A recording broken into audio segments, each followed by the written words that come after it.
kami ucapkan selamat siang dan selamat bergabung kepada seluruh peserta virtual Zoom yang bersemangat hari ini. Yang amat berhormat, Syekh Az-Zaitun Grand Chancellor, Profesor Dr. Abdus Salam Rashidi, Panji Gumilang, Magister Pertanian beserta Umi dan keluarga. Yang berhormat, Rektor Institut Agama Islam Az-Zaitun Indonesia, Datuk Ser Imam Prawoto, KRSS, SE, MBA, CRBC. Yang kami hormati, Dekan Fakultas Syariah, Ustazah Fitri Rahmiati Sunaria, MBA. Yang kami hormati, Ketua Program Studi Hukum Tata Negara, Dr. Siti Ngainur Rohmah, ESOS, IMA. Dan yang kami hormati, Ustadz Abdur Rahim, MSI, selaku narasumber kami pada siang hari ini. Serta kepada seluruh peserta webinar pada siang hari ini yang berbahagia. Assalamualaikum warahmatullahi wabarakatuh. Waalaikumsalam warahmatullahi Salam sejahtera untuk kita semua. Al-Mahmud, Allahu Jalla Jalaluh, wa musalla alaihi Muhammad du'al, al-mad'ulahu al-biladu war-rijal. Alhamdulillah, puji syukur kita panjatkan kehadiran Allah Subhanahu wa Ta'ala yang telah memberikan nikmat sehat dan kasih sayangnya, sehingga kita dapat berkumpul pada acara webinar siang hari ini dengan tema Kontribusi Mahasiswa dalam Pemilihan Umum tahun 2024. Sebelumnya, izinkan saya memperkenalkan diri terlebih dahulu. Perkenalkan, saya Fitria Nur Anissa dari mahasiswi Angkatan 9 tahun 2021, Program Studi Hukum Tata Negara, Institut Agama Islam Az-Zaitun Indonesia. Sebelum kita masuki sesi acara, mohon izin untuk saya membacakan atur cara sebagai berikut. Susunan acara. Acara pertama, pembukaan. 2. Sambutan ketua acara. 3. Penyampaian materi. 4. Sesi tanya jawab. 5. Foto bersama. 6. Penutup. Masuki atur cara yang pertama. Demi mengharap ridha Allah semata, mari kita buka dan mulakan acara webinar pada siang hari ini dengan baca basmalah bersama. Bismillahirrahmanirrahim. Atur cara kedua, yaitu sambutan ketua acara yang akan disampaikan oleh Muhammad Abdul Jabbar. Kepadanya disilahkan. Baik, terima kasih kepada MC. Bismillahirrahmanirrahim. Assalamualaikum warahmatullahi wabarakatuh. Waalaikumsalam warahmatullahi wabarakatuh. Alhamdulillah alamin. Wassalatu wassalamu ala asyrafil anbiya'i wal mursalin Sayyidina Muhammadin wa ala alihi washabihi ajma'in. Asyhadu an la ilaha illallah wa asyhadu anna Muhammadan abduhu wa rasuluhu la nabiyya ba'da. Pertama-tama yang amat berhormat Grand Chancellor Az-Zaitun Profesor Dr. Abdus Salam Rashidi Panji Gumilang, Magister Pertanian beserta Umi dan keluarga. Yang terhormat Rektor Institut Agama Islam Az-Zaitun Indonesia, yang berhormat Datuk Ser Imam Prawoto, KRSS SE MBA CRBC, dan yang sama-sama kita hormati Wakil Rektor bidang administrasi dan Wakil Rektor bidang akademik, Dekan Fakultas Syariah, Kaprodi Hukum Tata Negara, dan yang kami muliakan di sini pembicara kita, Ustaz Abdur Rahim, MSI, yang akan memberikan kita sedikit pemahamannya tentang bagaimana peran mahasiswa untuk menanggapi pemilu kali ini. Jadi saya ucapkan sebelumnya terima kasih kepada para panitia yang telah memberikan kita sebuah forum diskusi terkait bagaimana sikap kita untuk menanggapi situasi politik dalam hal pemilu yang akan digelar beberapa hari lagi. Jadi ini adalah pilkada yang sangat serentak. Ada pemilihan presiden, pemilihan DPR RI, DPD RI, kemudian DPRD provinsi dan DPRD kabupaten atau kota. Nah, tentunya sekalinya kita nyoblos itu ada 5 minimal. Ada 5 kartu suara yang harus kita isi. Yang mana juga ini membutuhkan tentunya pemahaman kita terhadap bagaimana situasi politik ini dipahami oleh mahasiswa. Nah, sepanjang yang kita ketahui ya, sebagaimana kita melihat bagaimana panas-panasnya situasi politik ini, mungkin ini yang paling panas dari sebelum-sebelumnya. Jadi pilkada serentak ini sebelumnya belum pernah terjadi yang sangat serentak ini ya. Apa saya salah atau seperti apa? Itu pernah terjadi di 2019 dan 2024. Sedangkan sebelumnya kalau pemilihan presiden mungkin presiden aja gitu. Nah, ini udah pilkada serentak, kemudian tahun 2019 juga kita sudah melihat bagaimana proses itu berjalan. Nah, kemudian kita juga melihat bagaimana eh, sistem politik ini berjalan, sehingga mungkin membutuhkan sebuah pemahaman untuk diri kita, terutama kita mahasiswa. Kita juga udah melihat bagaimana eh, banyak mahasiswa, banyak akademisi, dan lain-lainnya yang kemudian ikut memberikan suara menanggapi situasi politik yang saat ini. Nah, mengenai bagaimana sikap kita menanggapi itu semua, tentunya kita harus mempunyai suatu prinsip dasar, suatu pemahaman yang insya Allah akan dijelaskan di sini oleh yang kita muliakan, Ustadz Abdul Rahim. Ini beliau ini mungkin kita udah ada yang kenal, kalau yang bukan HTN atau HES mungkin belum pernah diajar ya. Tapi di sini Ustadz Abdul Rahim kalau di HTN atau HES itu mungkin udah banyak yang ketemu.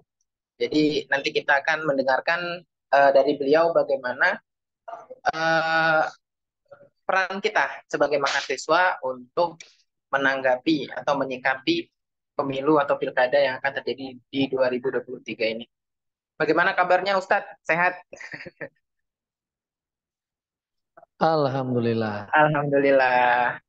Ini kita lagi penasaran banget nih Ustadz. Ini kita gimana nih posisinya nih dalam menanggapi pemilu ini? Apakah kadang pemerintah aja itu sudah menyatakan tidak netral gitu kan? Kita bagaimana gitu? Atau dalam menyikapi ini seperti apa? Tapi tentunya kita mendukung APG ya.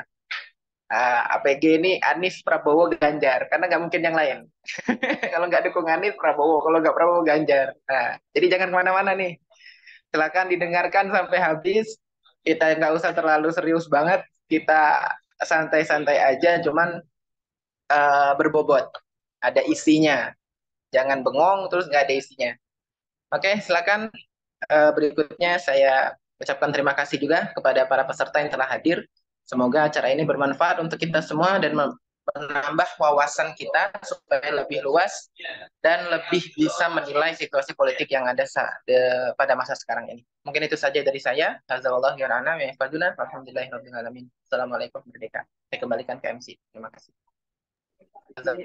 Baik, terima kasih pada Muhammad Al-Jabar atas penyampaian sambutannya. Masuki atur cara selanjutnya, yaitu penyampaian materi yang akan dipandu oleh moderator yang sangat luar biasa, yaitu Saudari Sakinah Nurul Sakinah. Kepadanya dipersilakan. Baik, terima kasih kepada MC atas waktu dan tempat yang telah dipersilakan kepada saya. Sebelumnya, Assalamualaikum warahmatullahi wabarakatuh. Waalaikumsalam warahmatullahi Waalaikumsalam warahmatullahi wabarakatuh. Selamat sore kawan-kawan semua, kawan-kawan yang telah ikut webinar peran mahasiswa dalam pemilu 2024 ini. Sebelumnya izinkan saya sebagai moderator untuk memperkenalkan diri secara ulang ya.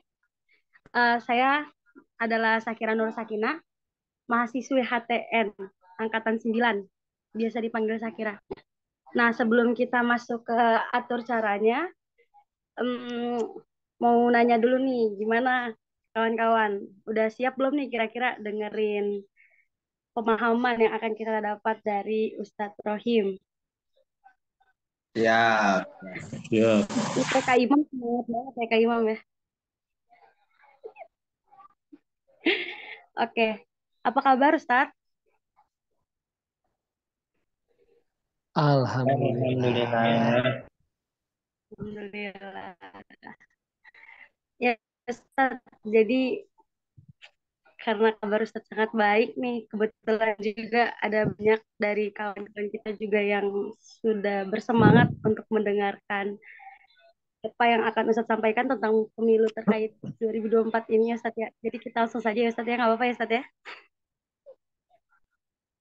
Oke, kepada Ustadz Abdurrahim, MSI, waktu dan tempat.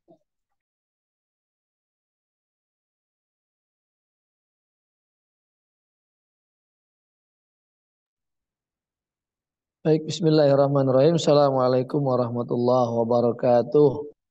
Waalaikumsalam warahmatullahi Wabarakatuh. wabarakatuh. Innalhamdalillah. Nahmaduhu wa nasta'inuhu wa nastaghfiruh wa na'udzu billahi min syururi anfusina wa min sayyiati a'malina. May yahdihillahu fala mudhillalah wa may yudlilhu fala hadiyalah. Asyhadu an la ilaha illallah wahdahu la syarikalah wa asyhadu anna Muhammadan abduhu wa rasuluh la nabiyya ba'da amma ba'du. Alhamdulillah pada hari ini kita bisa berkumpul itu berkat karena izin Allah Subhanahu wa taala. Selawat serta salam kita curahkan kepada junjungan kita Nabi Muhammad SAW. Terima kasih kepada panitia yang mengadakan acara ini. Ya, di sini posisi badal, bukan badal imam, badal pemateri saja. Ya, seharusnya pematerinya bukan saya. Kalau pematerinya yang asli, mungkin akan lebih. Ya terserah kalian lanjutkan. Ya, pokoknya lebih lah ya. Di sini saya hanya ingin menyampaikan kalau materi sudah saya kirim, ya materi sudah saya kirim itu isinya nggak banyak. Ya, nggak banyak. Hanya sekedar informasi. Baru terkait yang terakhir adalah poin utama dari pertemuan kita. Ya. Kenapa seperti itu? Karena kita berada dalam ranah sebuah komunitas, sebuah perkumpulan yang di mana perkumpulan tersebut ada rais, ada ketuanya, ada pimpinannya. Yang namanya rais atau ketua atau pimpinan itu harus ditaati. Ya ati Allah wa ati Rasul wa ulil amri. Ulil amri itu rais, pemimpin. Karena kita berada atau mau masuk di dalam komunitas tersebut, maka kita harus atau sudah seyogianya mengikuti arahan pimpinan kita. Memang pernah saya sampaikan, pimpinan itu nggak selamanya benar. Ya, yang penting adalah tidak bertentangan dengan syariat Islam. Kalau sudah bertentangan dengan syariat Islam, boleh kita menentang pemimpin tersebut. Selama tidak bertentangan dengan syariat Islam, maka kita ikuti perintahnya. Itu makna dari komunitas atau ada sebuah organisasi yang kita ada di dalamnya. Kalau kita lihat materi kita hari ini atau pembahasan kita hari ini adalah tentang kontribusi mahasiswa dalam pemilihan umum. Ya, di situ saya kasih prolog terlebih dahulu tentang tahapan dan jadwal pemilu yang saya yakin semuanya sudah paham. Ya, semua sudah paham. Ini kan harusnya kan webinarnya kemarin. Sebetulnya saya lebih suka tanggal 13. Ya, karena besoknya langsung nyoblos. Tapi karena ada satu dan lain hal, dan itu sudah terbukti kemarin, karena kemarin ada kampanye akbar, sehingga lupa, ya, kalau lupa kan gak ingat, bahwa seharusnya malamnya adalah kita acara.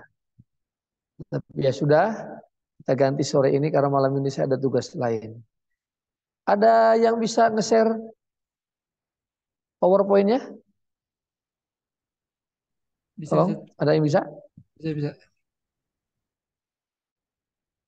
Halo, saya pakai handphone nggak ngerti cara nge-share-nya. Nah, terlihat ya?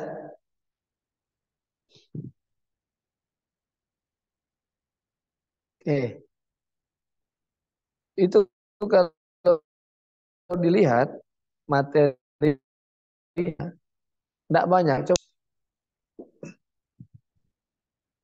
slide berikutnya, Mem. Nah, itu kalau dilihat itu terkait tentang tahapan dan jadwal pemilu yang semua kita sudah paham. Yang di dalam prosesnya mungkin ada di antara kita yang tadinya sempat sibuk sana sini, yang akhirnya tidak jadi sibuk lagi. Ya, apalagi ketika melihat itu, kalau kalian bisa lihat itu pada gambar ketiga itu ada gambarnya bendera itu sampai 5. Tadi sudah disinggung oleh Jabar itu kita akan 5 kali nyoblos. Kebayang ya, kita masih nyoblos sampai 5 kali.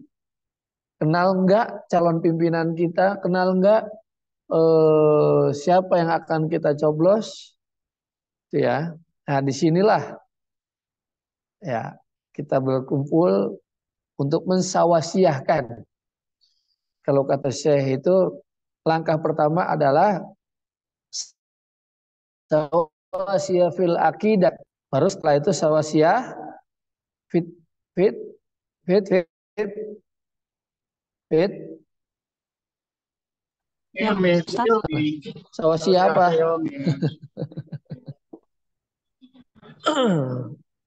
Yang pertama sawasiyah fil akidah. Yang kedua sawasiyah fit tafkir. Ya. Yang ketiga baru sawasiyah fil harokah atau fil maharoh. Nah, dalam pemilu ini juga sama. Akidah kita akidah zaitun, ya kita sudah sepakat bahwa kita mengikuti arahan pimpinan. Kan gitu. Sudah, akidah itu kan keyakinan.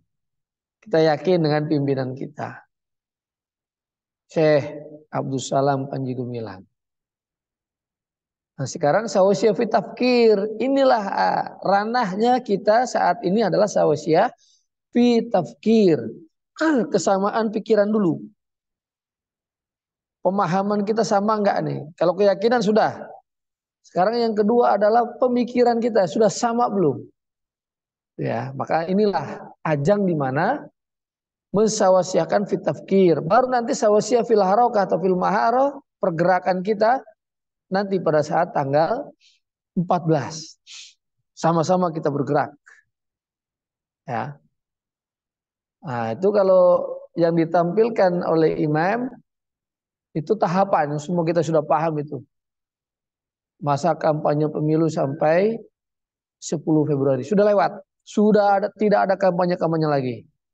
Ya, jadi semua sudah paham itu segala proses-prosesnya. Maka dilanjutkan dengan slide berikutnya.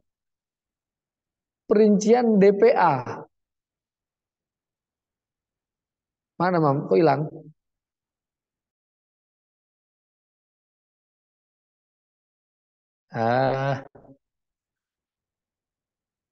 Ya, yang muncul malah gambar orang. Ya, perincian DPA. Apa itu DPA? Ada yang tahu DPA? DPA, DP4.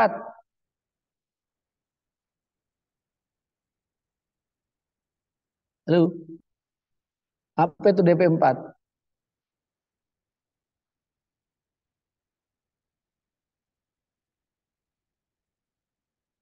DP4. Jangan diem aja. Ada yang tahu ngacung? Apa DP4?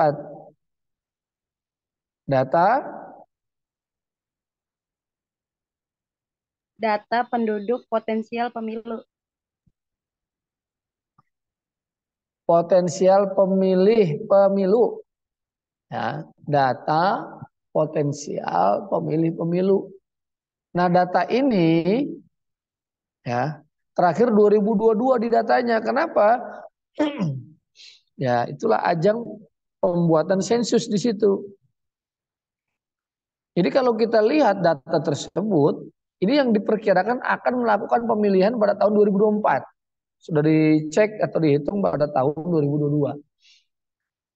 Nah, kalian bisa masuk kategori yang mana itu? Kan kalau di total itu kurang lebih 204 juta pemilih. Ya. Dari 204 juta pemilih ada 191 juta pengguna media sosial aktif. Berarti ada yang tidak aktif. Ya. Nah, semuanya bisa memantau, bisa melihat pergerakan atau perkembangan dari kampanye-kampanye yang ada. Coba slide berikutnya. Itu sampai ditampilkan beberapa TPS itu. Yang paling banyak di Pulau Jawa. Mana? Iya benar ya, Pulau Jawa ya paling banyak.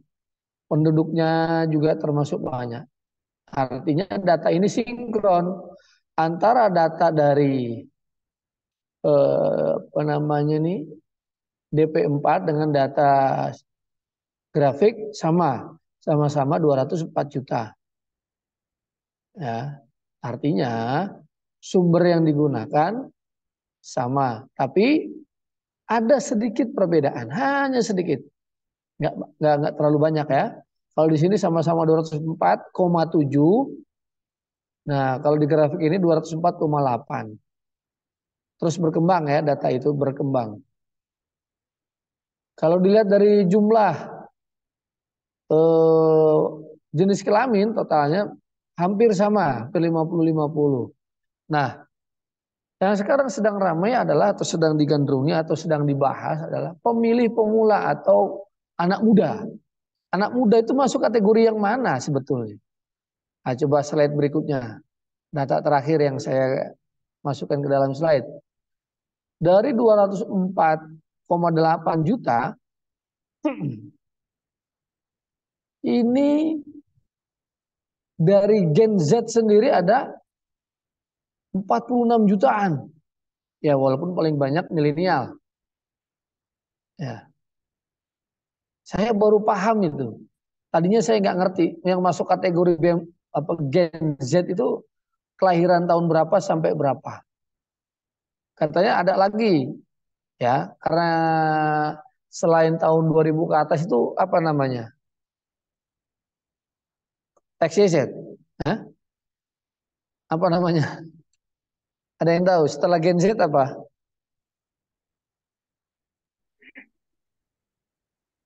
Ada yang tahu?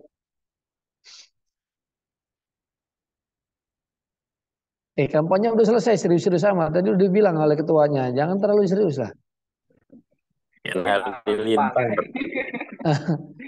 Setelah Gen Z apa? Gen apa kayaknya Ustaz?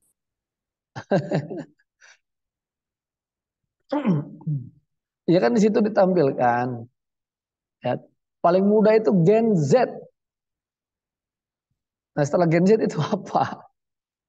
Gen apa, Ustaz? Gen? Gen apa? Gen Alpha. Iya, itu dari Google. Alpha. Itu kelahiran tahun berapa Gen Alpha? 2000 ke atas.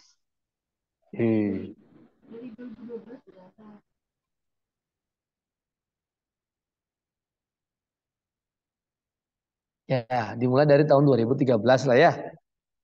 Ya.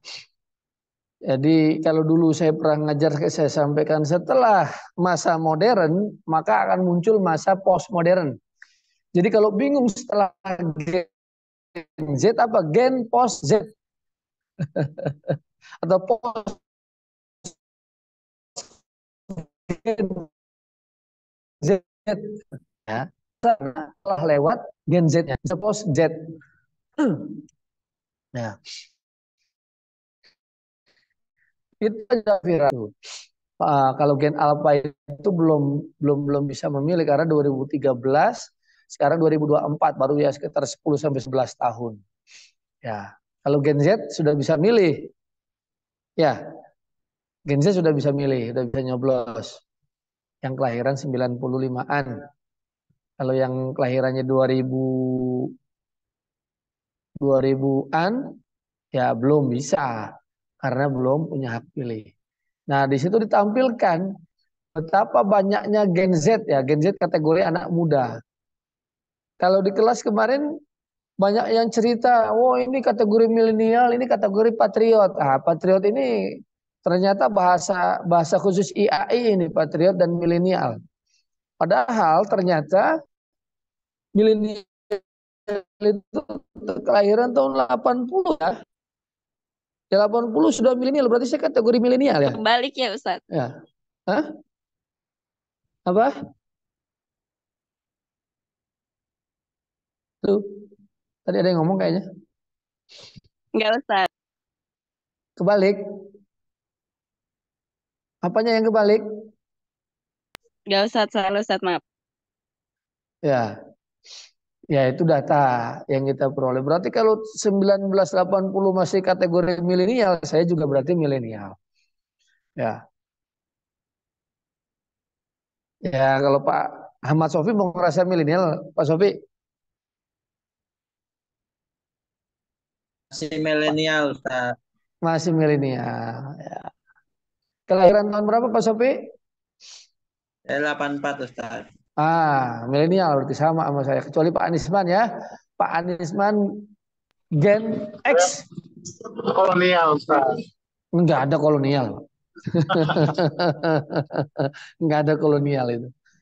Lahiran 76. 76, Gen X. Yang saya bingung kenapa jadi milenial bukan Gen Y gitu ya. X, Y, Z kan mesti gitu ya. Nah, itu terserah yang bikin nama lah itu.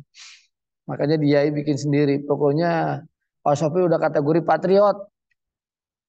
Atau yang sudah nikah masuk kategori patriot. Sehingga Torik juga masuk kategori patriot itu. Imam kalau udah nikah langsung patriot itu, Imam. Nah, lanjut. Next.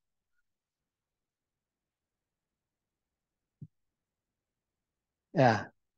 Waduh, pencet apa nih? Ya. Nah, ini baru masuk materi nih. Masuk materi.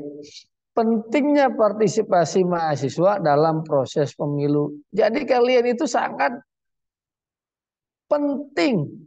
Ya, dianggap sangat penting. Kenapa? Satu, membentuk pemimpin masa depan. Maksudnya apa? Buat pemimpin yang yang mencalonkan saat ini, kalau kalian semua para mahasiswa memilih, itu bisa menentukan kira-kira nanti ke depan pemimpinnya siapa. Dan juga menjadi pelajaran buat kalian ke depan.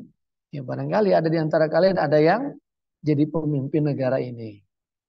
Yang kedua, mengembangkan kesadaran politik. Ya. Jadi kalau ada mahasiswa yang malas-malas membahas politik, ya berarti belum sadar bahwa politik itu penting bagi mahasiswa. Kenapa? Tadi kembali ke atas. Penentu ya. Penentu apalagi tadi kategori masuk Gen Z. Yang ketiga, mendorong keterbukaan dan keberagaman. Kebayang tuh. Kalau mahasiswa nggak banyak, nggak ada yang mau terjun ke lapangan, membahas atau ikut berpartisipasi dalam perpolitikan yang ada di negara Indonesia, itu akan tertutup seperti zamannya Orde Lama dan Orde Baru. Nah, udah tertutup diem, siapa yang mau dihajar? Sekarang nggak ada ngajar-ngajar gitu, walaupun tetap ada sedikit, tapi setidak-tidaknya lebih demokrasi saat ini sehingga mahasiswa lebih mudah untuk bersuara. Yang keempat, menumbuhkan harga diri. Ya, maksudnya apa nih? Bahwa mahasiswa itu memiliki hak, memiliki kewajiban juga terkait pemilu. Kenapa? Kalau suara mahasiswa didengar, berarti akan memunculkan kepercayaan diri maupun harga diri mahasiswa itu. Kalau nggak didengar, biasanya makin panas tuh. Mahasiswa kalau nggak didengar makin panas tuh demonya. Apalagi kalau sudah ada kompor. Artinya ada yang ngompor-ngompori. Ya, apalagi sampai aspirasi pilihannya, pendapatnya itu diterima, terus ditindaklanjuti, di follow up oleh apa yang kita demokan itu atau kita sampaikan kepada baik itu pemimpin daerah maupun pemimpin pusat itu kepercayaan diri bagi seorang mahasiswa itu akan muncul dan akan menjadi sebuah sejarah. Ya, sejarah ke depan bahwa dulu kan kalau kita lihat kayak model Fadlizon, Fahri Hamzah, Adian Natifulu, semua itu dulunya waktu zamannya mahasiswa itu paling rajin itu terjun ke lapangan itu. Sekarang jadi apa itu? Ya, mereka bisa mengkoreksi diri atau kita bisa mempelajari apa yang telah mereka lakukan. Bila kita berbuat A, ke depan harus bisa konsisten seperti apa. Jangan sampai kita bilang atau kita tidak istiqomah. Ini kemarin bilang A, sekarang jadi B, gitu kan. Kenapa? Karena sedang masuk ranah pemerintah. Model Fadlizon, Fahri Hamzah dan lain sebagainya itu sudah masuk ke dalam apa namanya ke dalam pemerintahan. Beda rasanya, beda suasananya sehingga berubah pola pikirnya. Yang kelima, menguatkan institusi demokrasi. Ya, kita bisa membuktikan Orde Baru dan Orde sekarang, Orde Reformasi, bahwa yang namanya demokrasi itu lebih terasa saat ini. Walaupun ada yang berpendapat demokrasi yang kebablasan. Ya. Tapi realitanya lebih menguatkan demokrasi. Institusi itu tempat-tempat di mana yang ada atau diterapkan demokrasi. Bisa dikatakan ya negara Indonesia ini sendiri. Yang keenam, menekan isu-isu sosial.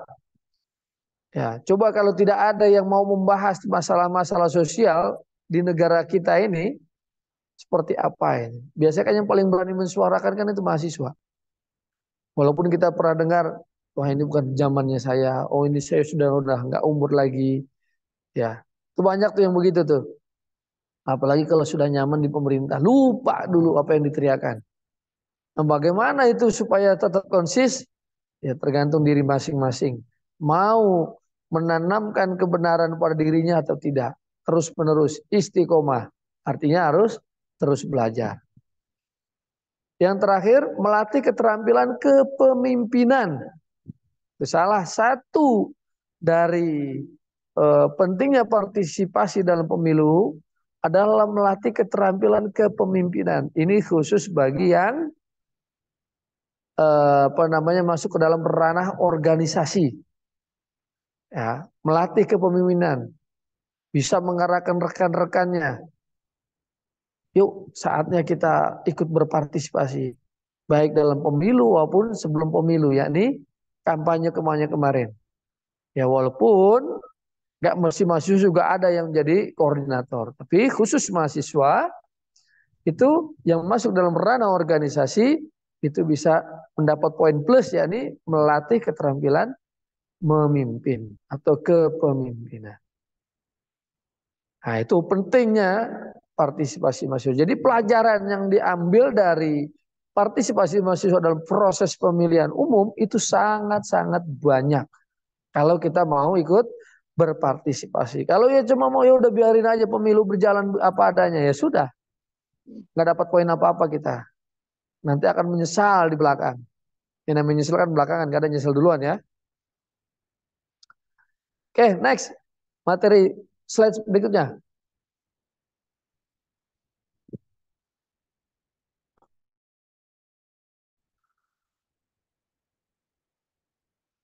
Faktor yang mempengaruhi partisipasi. Ini kadang mahasiswa ini mau milih ini lihat-lihat.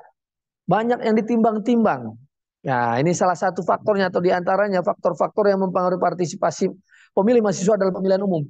Satu, keterlibatan kesadaran politik. Bagi para mahasiswa yang sadar bahwa politik itu penting bagi negara dan penting bagi dirinya untuk memajukan negara Indonesia kita tercinta ini di masa hadapan, dia harus terjun ke politik atau ikut aktif dalam ranah perpolitikan yang ada di Indonesia. Paham itu, dia akan mengikuti pemilihan umum. Pemahaman terhadap isu-isu politik. Kita paham bahwa banyak permasalahan-permasalahan politik yang ada di negara kita. Nah, ketika sudah paham tentang permasalahan politik yang ada di negara kita, maka dia akan ikut berpartisipasi. Yang ketiga apa? Kemudahan akses ke tempat pemungutan suara. Sekarang kita dapat mengetahui kita berada di TPS mana itu sangat mudah. Ya kecuali yang di pelosok-pelosok saja difasilitasi. Di luar negeri pun difasilitasi. Artinya semakin mudah lagi sekarang pemilihan umum itu ya. Jadi sudah paham aksesnya mudah, tidak terlalu sulit, maka bisa ikut berpartisipasi. Ada yang merasa pertimbangannya seperti itu. Wah, TPS saya jauh. Ya, saya katakan, kalau saya harus nyoblos ke Bekasi, saya akan pulang ke Bekasi. Kalau nggak perlu pulang, saya nggak perlu pulang, gitu ya. Jadi, ya demi berpartisipasi dalam pemilu 2024 ini, saya akan ke Bekasi kalau memang harus ke Bekasi. Kalau nggak perlu.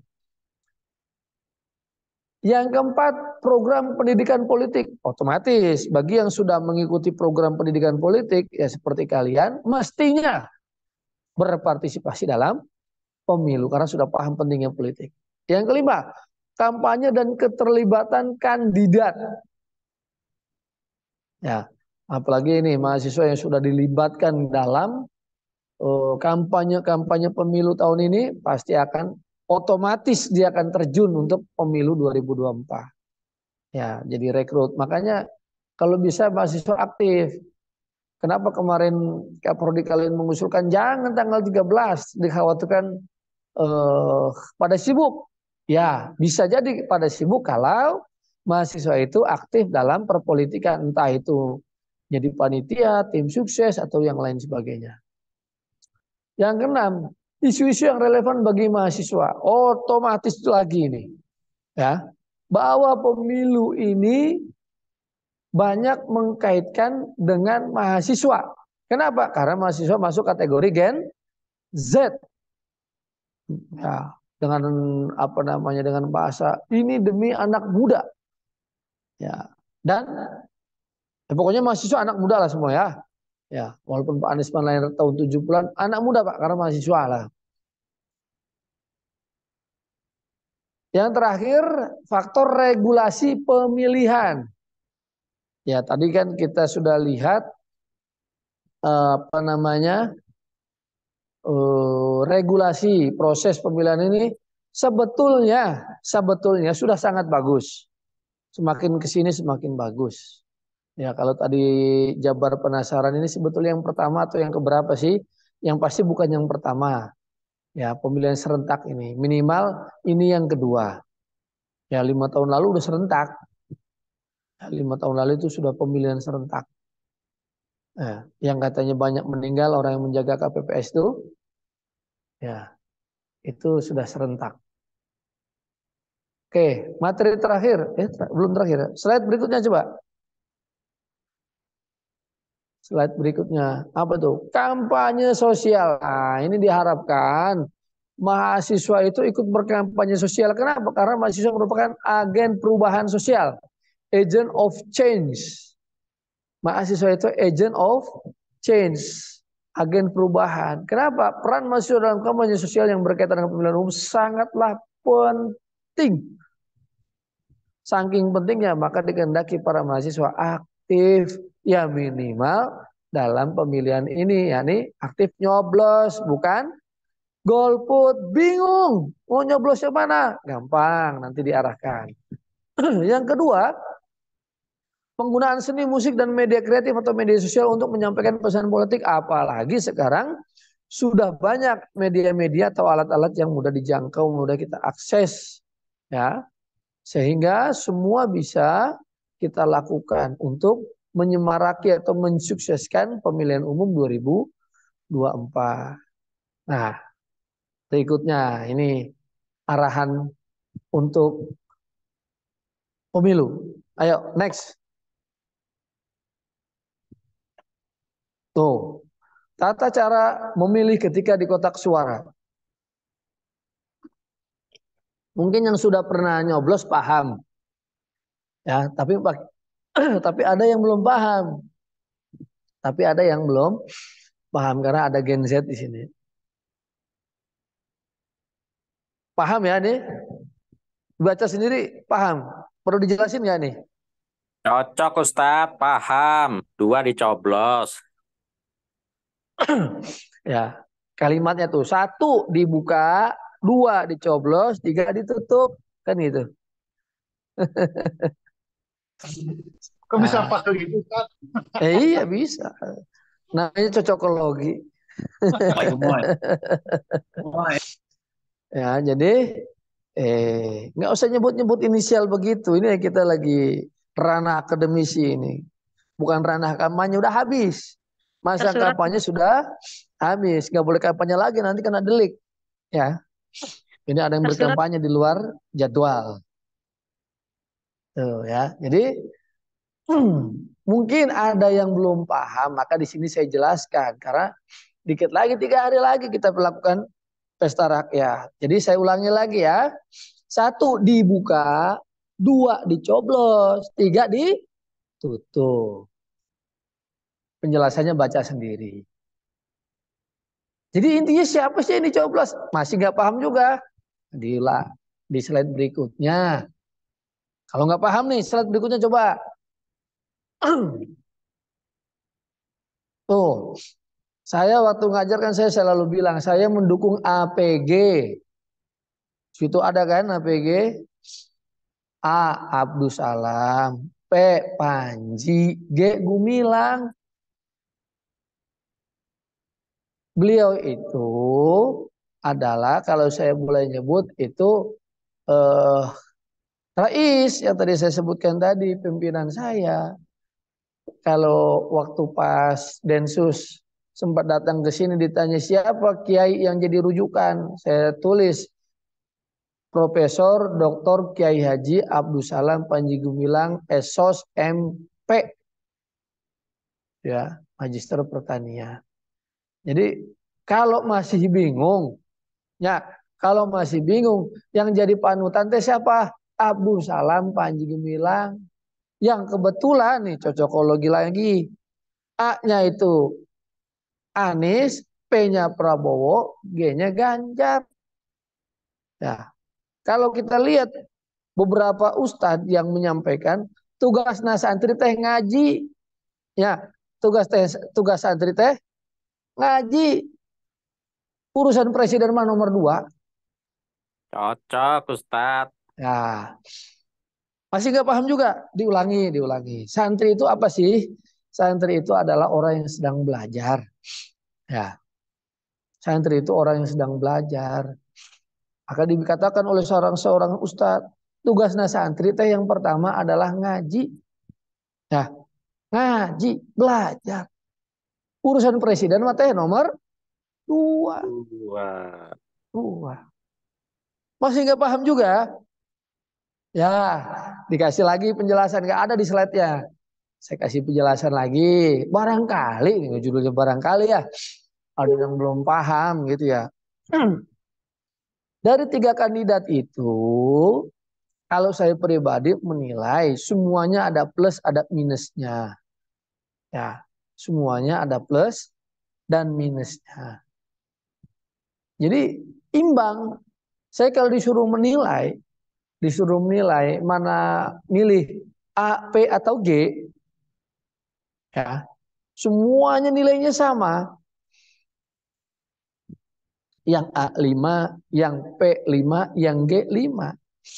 Kenapa? Sama-sama memiliki positif dan negatif, punya kelebihan dan kekurangan. Kelebihan kekurangannya apa? Sudah sering dibahas, nggak perlu saya bahas di sini, habis nanti waktunya. Tapi kembali lagi, saya manut kepada guru saya, panutan saya APG. Ya, nah kalian terserah. Tapi kalau yang ngerasa APG itu adalah guru, panutan, pimpinan, ikuti apa kata beliau. Kalau kata beliau, silakan pilih, ya, silakan pilih asal jangan nomor 3.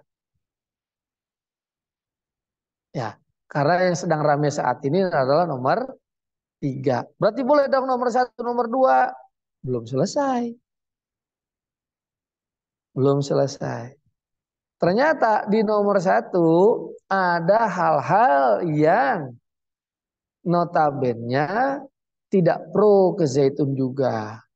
Ada partai pengusung yang tidak pro dengan Zaitun. Nah, bahkan merongrong Zaitun untuk ditutup.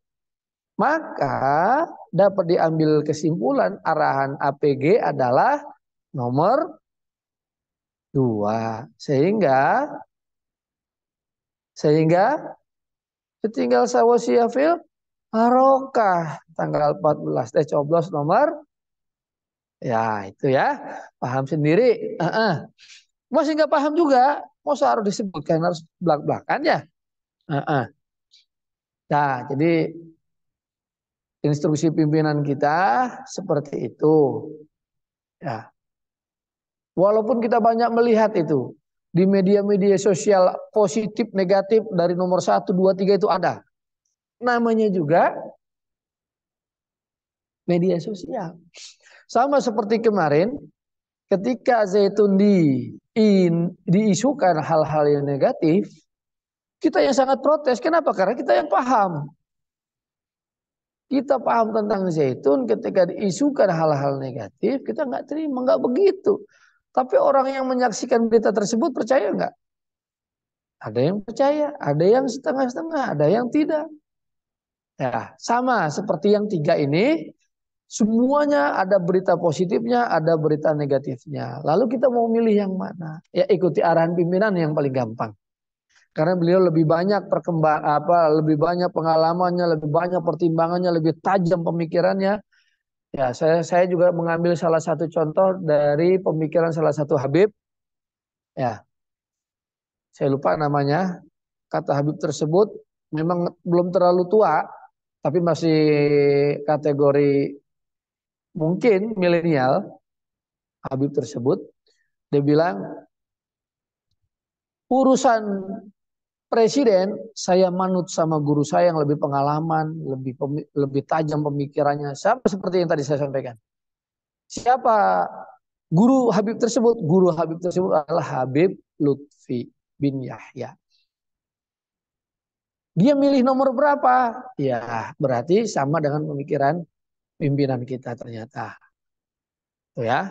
Jadi kalau bingung, ikuti apa kata guru kita saja. Kecuali nggak bingung, oh saya punya pemahaman sendiri yang lebih soheh, lebih valid, semua begitu. Ya silahkan.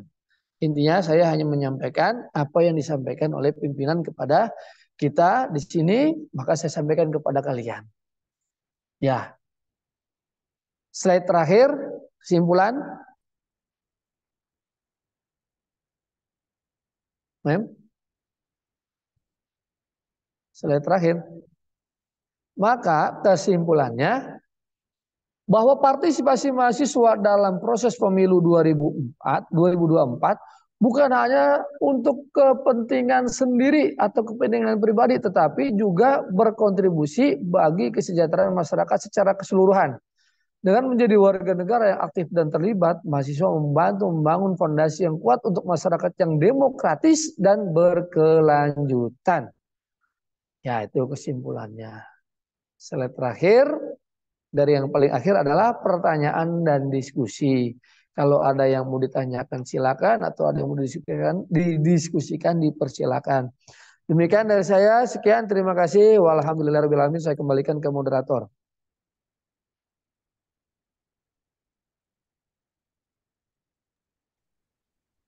Oke, setelah mendengar penjelasan dan serta pemahaman dari Ustadz Rahim, apakah teman-teman ada yang ingin ditanyakan atau ingin didiskusikan di forum ini? Ada. Ya, pada Pak siapa? Oke, Pak Anisman. Ada pertanyaan apa nih Pak Anisman? Ya, saya mau bertanya kepada Ustaz Abdul Rahim berkait apa tadi, peran mahasiswa di dalam pemilu. Yang mau saya tanyakan adalah dengan mengikuti arah pimpinan atau arahan guru kita, apakah sudah sesuai belum dengan uh, yang dikatakan dengan demokrasi berkaitan dengan pemilihan presiden yang sama-sama kita tahu bahwa kita diarahkan ke yang tengah-tengah yang bisa agar berimbang. Apakah kita sesuai belum dengan demokrasi yang harus kita jaga dan uh, yang kita jaga gitu, Ustaz. Pak Nisman, boleh diulangi ya? Boleh saya ulangi pertanyaannya? Ya. Dengan mengikuti arahan pimpinan atau guru kita, apakah sudah sesuai dengan demokrasi? Apakah seperti itu pertanyaannya? Yang selama ini kita pahami ini, Ustaz. Gitu. Oke, terima kasih. Bagaimana Ustadz, mau langsung dijawab atau mau diberikan kesempatan bagi penanya dulu Ustadz? Langsung juga boleh. Oh boleh. Oke, jadi pertanyaannya seperti ini Ustadz. Dengan mengikuti arahan pimpinan atau guru kita terkait pemilihan presiden, apakah sudah sesuai dengan demokrasi yang selama ini kita jalankan atau kita jaga? Ya.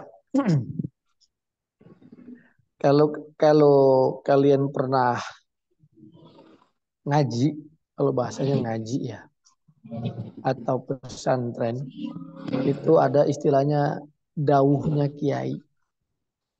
Dauhnya kiai itu maksudnya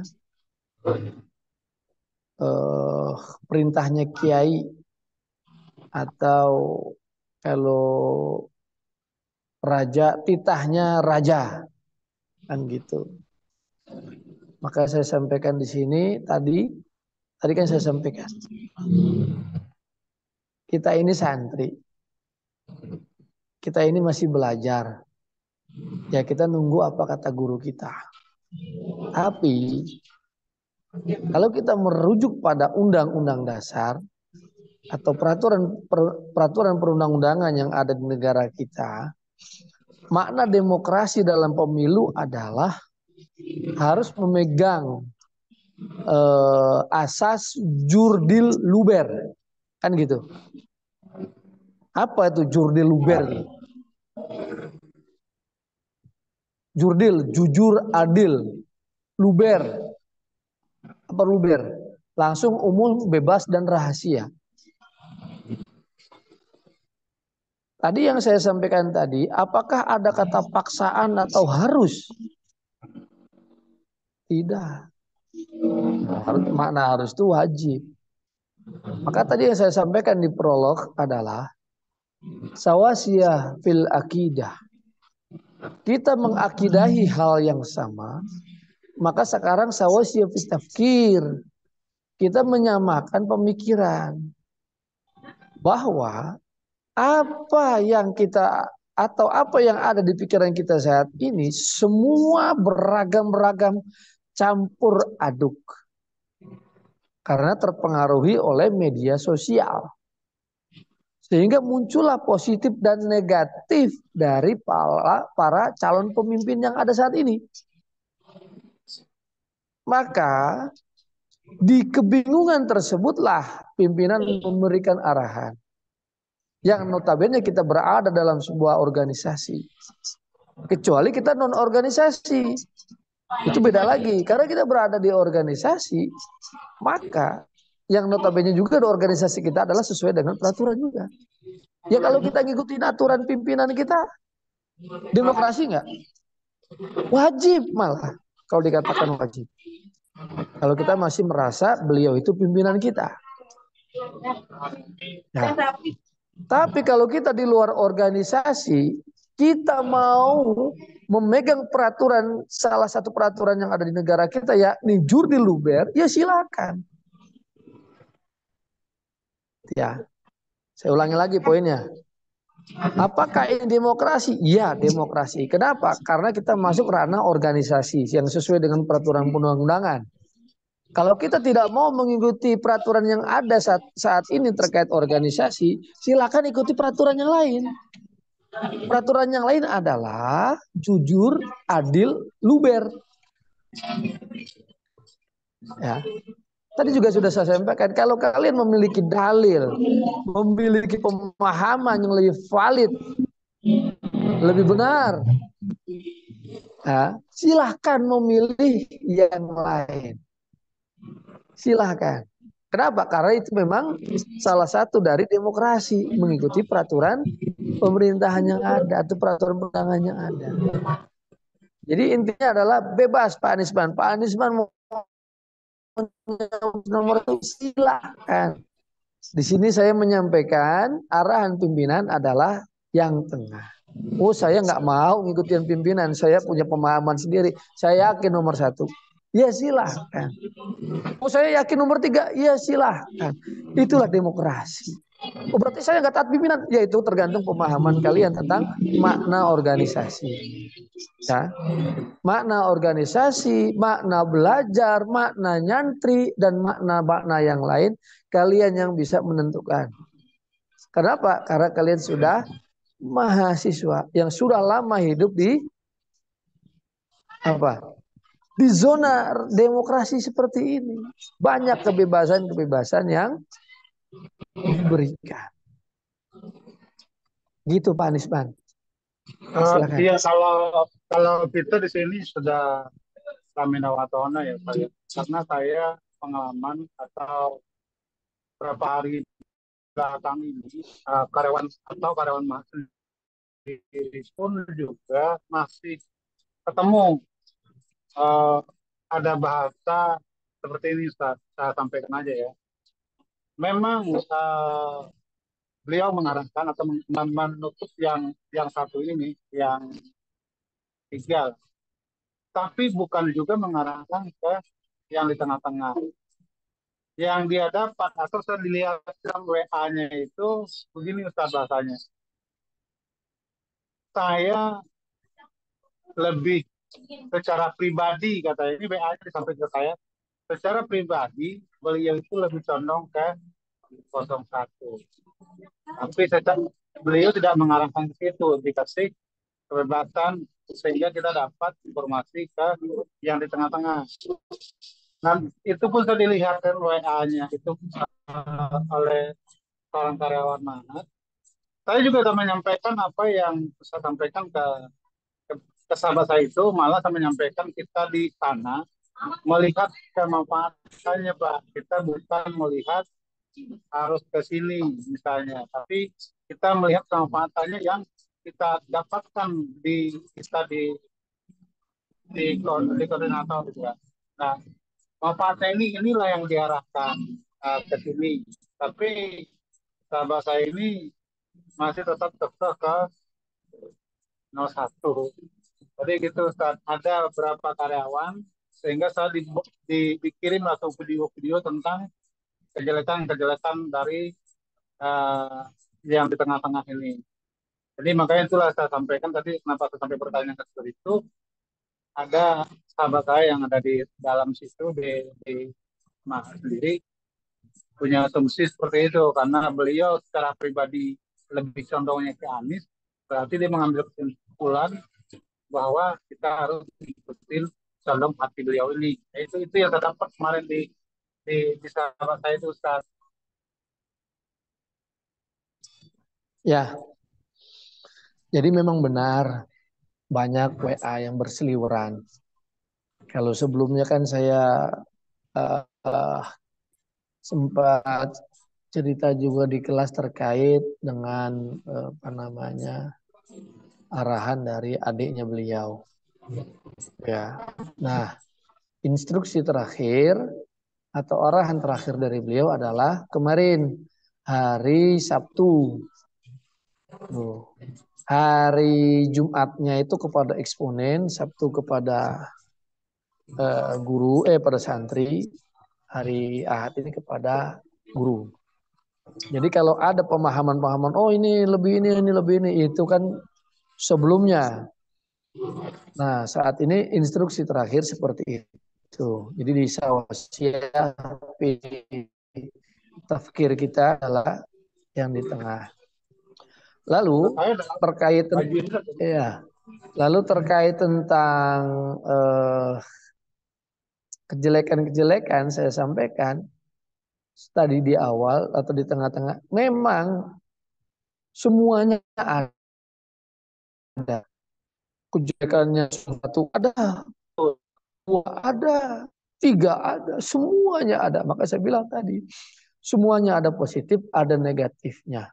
Maka saya kasih nilai 50%, 50%. Artinya 5, 5, 5. Maka untuk menyempurnakannya, saya bertanya kepada guru saya. Saya ngikuti apa kata guru saya saja. Karena memang bagi saya saat ini sangat terlihat sekali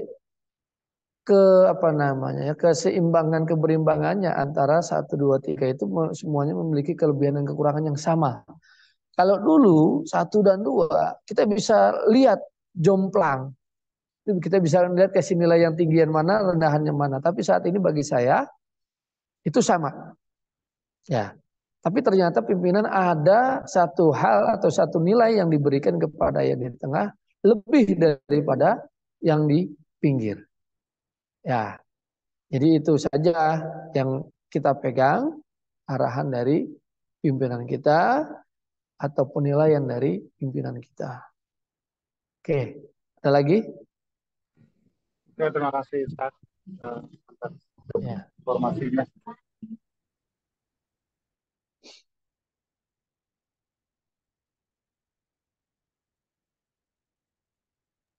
Ya, baik kawan-kawan. Ada yang ingin ditanyakan lagi tidak?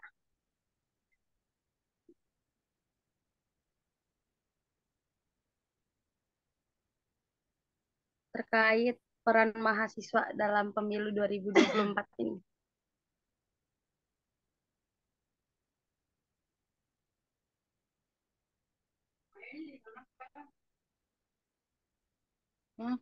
Masih di situ Ada yang ingin bertanya?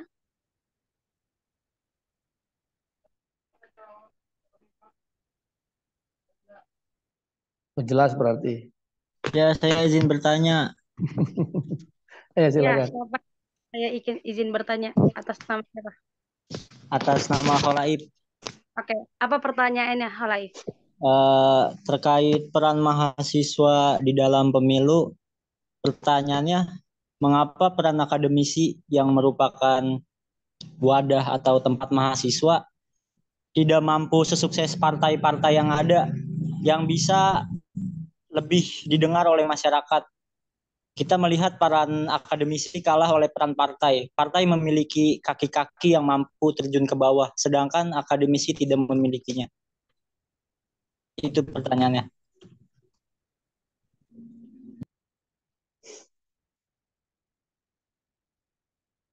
Sudah?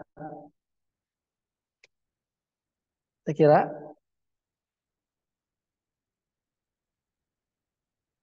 Mana moderatornya? Maaf, tadi lagi nyatet, jadi Zoom-nya tadi hilang dari sini. Boleh Ayo, diulang? apa? Live pertanyaannya tadi yang tersimak itu cuman Ya, mengapa peran akademisi itu, tidak seperti partai? peran akademisi yang merupakan wadah atau tempatnya mahasiswa tidak mampu sesukses partai-partai yang bisa lebih didengar oleh masyarakat. Kita melihat peran akademisi kalah oleh peran partai. Partai memiliki kemampuan untuk terjun ke bawah, sedangkan akademisi yang kita lihat belum bisa terjun ke bawah atau lebih didengar masyarakat partai-partai itu. Oke. Jadi kalau pertanyaan seperti ini, Ustaz. Mengapa peran akademisi yang merupakan wadah mahasiswa kalah sukses dari partai dan lebih didengar oleh masyarakat? Ya, tidak semua seperti itu ya. Sebetulnya tidak semua seperti itu, apalagi sekarang itu sudah ranahnya media sosial mudah diakses. Banyak kok yang mendengar akademisi-akademisi. Kalahnya itu pada saat pemilu saja. Di luar pemilu nggak kalah. Kenapa? Karena akademisi nggak pernah bagi-bagi duit. Yang pernah bagi-bagi duit itu adalah kondisi partai yang memiliki dana langsung.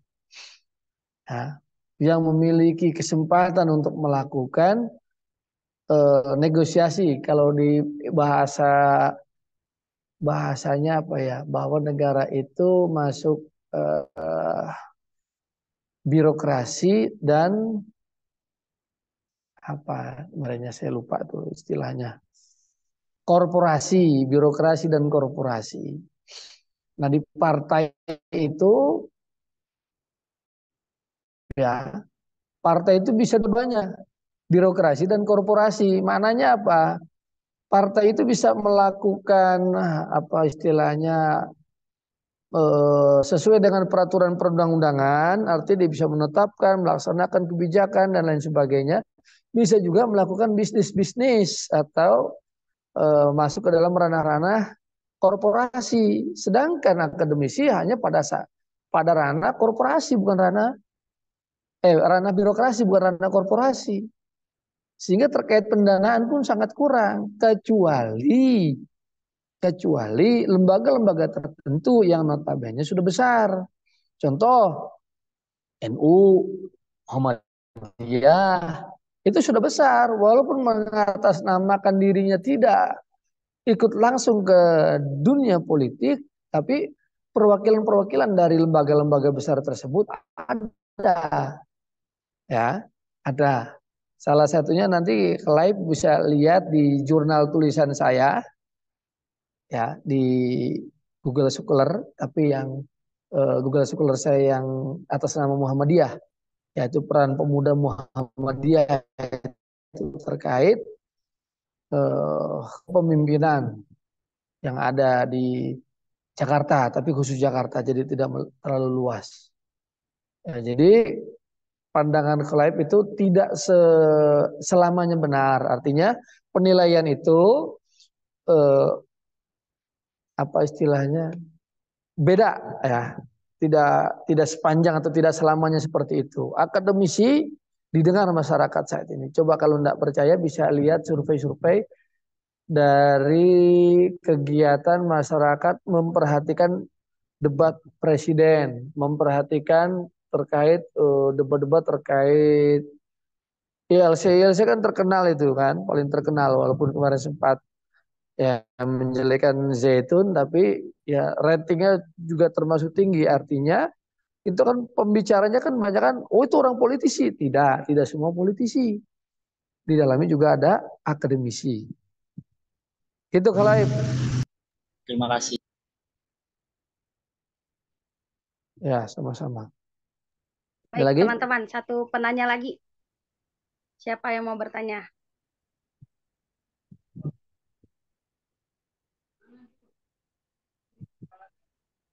Adakah yang ingin bertanya lagi?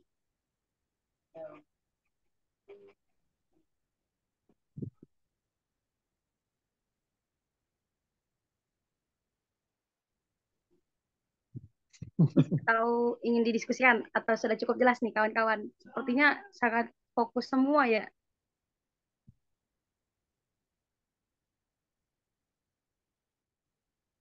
Ya Pak Sarkit, ada yang ingin ditanyakan nggak Pak? Terkait penyampaian peran mahasiswa dalam pemilu 2024.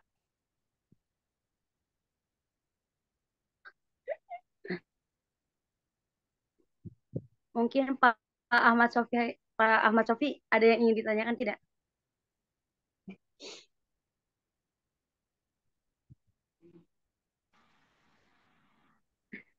Ada nggak Pak? Cukup jelas. Cukup Oh, jelas. Oke.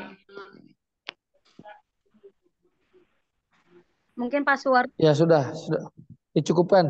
Oke, sudah cukup saja ini. Ustaz. Ya cukup. Baik, jadi kesimpulan yang bisa saya ambil secara keseluruhan adalah pilihan di tangan Anda. Jadi siapapun pemilih yang kalian pimpin, baik kalian mengikuti arahan pimpinan atau kalian memiliki kepercayaan sendiri, itu diserahkan kembali ke kalian semua ya, kawan-kawan sekalian. Tapi tetap urusan presiden nomor 2. Mungkin cukup sekian dari saya sebagai moderator. Terima kasih atas waktu dan tempat. Hazallahu yarana wa yafazuna walhamdulillahirabbil alamin. Saya kembalikan kepada MC. Wassalamualaikum warahmatullahi wabarakatuh. Merdeka. Waalaikumsalam warahmatullahi wabarakatuh. Merdeka. Baik, terima kasih kepada moderator yang telah memandu kegiatan webinar pada hari ini, sehingga bisa berjalan dengan baik. Atur cara selanjutnya, sesi foto bersama. Untuk itu, mohon kepada seluruh hadirin untuk mengaktifkan kamera, karena sebentar lagi kita akan melakukan sesi foto bersama yang akan dipandu oleh Saudari Sani. Kepada Saudari Sani, disilahkan. Oke, buka kameranya ya.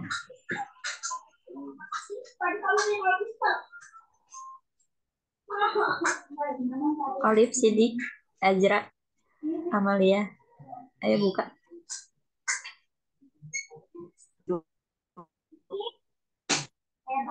Hitung 1 sampai 3 ya. 1, 2, 3.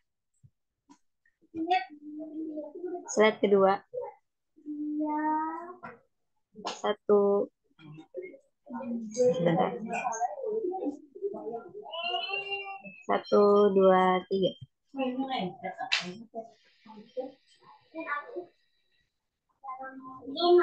Oke, sudah.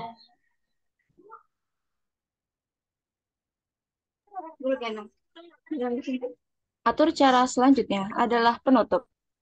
Baik, usai sudah atur cara webinar pada siang hari ini. Mari kita tutup dengan berhamdalah bersama. Alhamdulillah.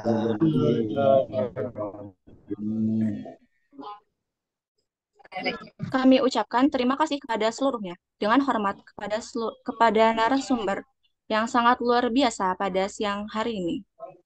Sedikit pemberitahuan kepada seluruh peserta agar tidak meninggalkan grup WhatsApp terlebih dahulu sebelum e-sertifikat dibagikan. Sekian dan terima kasih. Hada wallahu yar'ana wa yahfazuna. Walhamdulillahirabbil alamin. Saya selaku MC mohon pamit undur diri. Disilahkan kepada seluruh peserta webinar untuk meninggalkan virtual Zoom. Terima kasih. Sama Sofi, gemoy itu, gemoy. Terima kasih ya, pamit ya. Assalamualaikum, merdeka. Merdeka, syukron Ustaz. Merdeka. Merdeka.